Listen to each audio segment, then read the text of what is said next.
les idées. À la sortie d'une gare, un voyageur, une aventurière et le témoin hailent un taxi.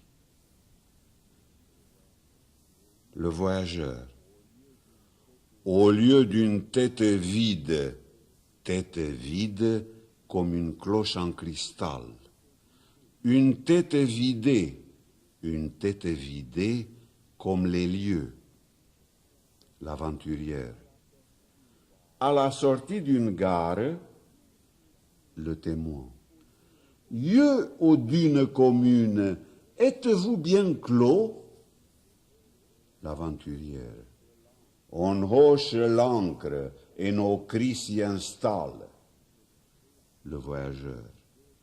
C'est l'idée faite homme. Le témoin. L'aile, yeux au lasso, et les sorts attirent d'elle du regard. Le voyageur. Une tête vidée, creusée, désertée, évacuée, fermée, inhabitée, grattée, trouée, pompée, épuisée. L'aventurière.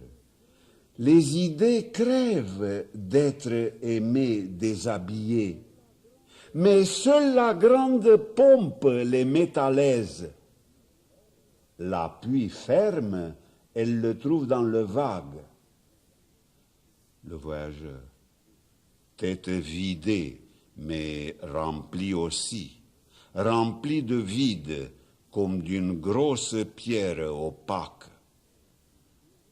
L'aventurière, idée errante, os en cire, rampant sur la graisse du comme, ossuaire et cloaque à pas de lierre. Le voyageur, enflé de vide comme d'orgueil ou une jambe, gonflé de vide comme un torrent ou de colère. L'aventurière. On a la flemme de vivre l'écho d'une drogue. On dort, mais l'œil fouillant l'ambre des plaies. Le témoin. Et on a tort, car l'air est un dragon collé au fléau des songes. Le voyageur. Une tête farcie de vide seulement, fourrée de vide, bourrée, gorgée de vide, chargée de vide, rien que de vide, remplie de rien, vidée mais remplie à plein bord. L'aventurière. D'un fou rire que la boue, seule règle d'or, égorge, des phares sillent le fluide élément, et l'idée mère jette mes charmes dans l'ample haleine d'un beau mort.